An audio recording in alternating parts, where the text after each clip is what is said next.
Today we are going to start with the calcium compounds including plaster of Paris, bone composition and its uses. So first we have to learn what is calcium compounds. So calcium does not occur naturally in the free state, but compounds of the elements are widely distributed. So this calcium compound does not occur naturally in the free state. In its free state it is not available, but it is available in a compound form, means it has been mixed up with other elements. One calcium compound is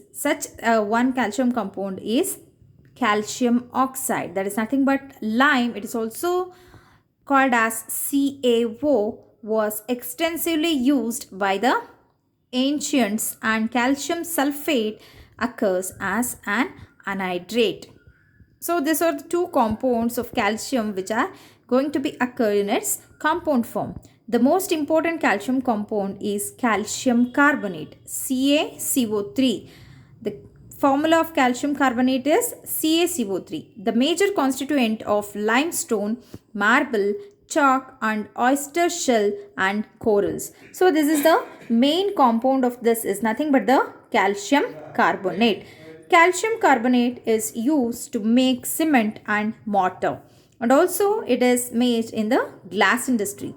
Calcium sulfate is used to make chalk for the blackboard, and in its hemihydrate form is also known as the plaster of Paris. So calcium component carbonate is used to make cement and mortar.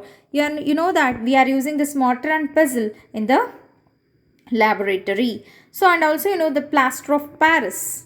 So there are many idols which are made from plaster of Paris, and also this plaster of Paris is used when the bones or fracture thing has been happened. So composition of plaster of Paris. So what is the composition of this plaster of Paris? What does this plaster of Paris consist of? Plaster of Paris is made by heating the mineral gypsum. Large deposits were originally found outside of Paris in France. Hence, it is named as plaster of Paris. So, plaster of Paris, what do you mean by that? Gypsum is the common name of calcium sulfate dihydrate. So, calcium sulfate, the general formula of calcium sulfate is CaSO4, and dihydrate, we know that di means two molecules of water will be present in this calcium sulfate dihydrate. The formula of calcium sulfate dihydrate is CaSO4 2H2O. When gypsum is heated to 150 degrees Celsius, it loses most of the water in its formula and forms plaster of Paris. It is nothing but CaSO4 0.5 H2O. It is nothing but half of the water molecule will be present when it is heated to 150 degrees Celsius. So, the general formula of this is 2CaSO4 2H2O gives rise to 2CaSO4 half molecule of water plus 3H2O. So this is how the plaster of Paris is formed when it is heated. When calcium sulfate dihydrate is heated to 150 degrees Celsius, it loses the water molecules and forms plaster of Paris. So what are the uses of this plaster of Paris? So first one is it is light in weight and more durable. So it does not have much weight. It is more durable. It will be lost for many number of days or many number of years. It's like that. So it has low thermal conductivity. It has low thermal conductivity. Thermal conductivity means it's nothing but the temperature. So low temperature conductivity will be there in this plaster of Paris. And next is it is very good fire resistant and hence a very good heat insulating material. It is a resistant, means it does not catch fire immediately. It is a very good fire resistant, and it is a very good heat insulating material. So heat will be insulated. So you know the difference between the conductor and insulator. Conductor means which allows the heat to pass through that, whereas the insulator is which does not allow heat to pass through that. So such an insulator, very good insulator, is nothing is the plaster of Paris. And next is, it is not likely to cause cracking of surface. It is not likely to cause any cracking of the surface. There will not be any cracks when this plaster of Paris is used. It has no appreciable chemical action on paint and does not cause alkali attack. So when you are using this plaster of Paris, it does not cause any chemical action on paint when you are using this. And next is, plaster of Paris gives a decorative interior finish.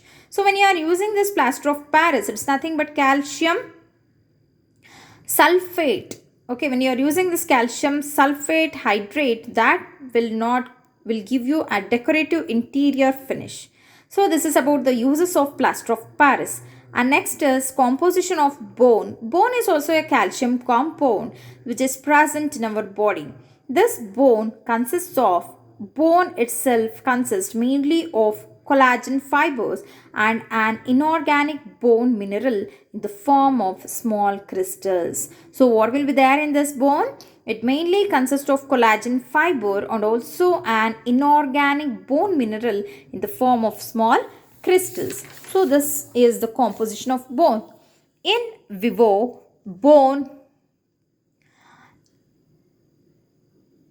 living bone in the body, and also in vivo means which is there inside the body and contains about 10% to 20% water of its dry mass. Approximately 60 to 70% is the bone mineral. And next is uses of the bone. They support the body structurally. So what does the bone give you? It is going to give you the structural outlook of your body, protect our vital organs. Vital organs are nothing but the important organs. Is going to be protected by this bones and allow us to move. There are joints so that allow us to move. This bone is going to give you a structural look, protects your vital organs and also help you to move. They provide an environment for bone marrow where the blood cells are created, and they act as a strong area for mineral, particularly that is nothing but the calcium. These are some of the important calcium compounds. Okay, today we have learned with some of the calcium compounds including plaster of Paris and also the bone composition and their uses. Thank you.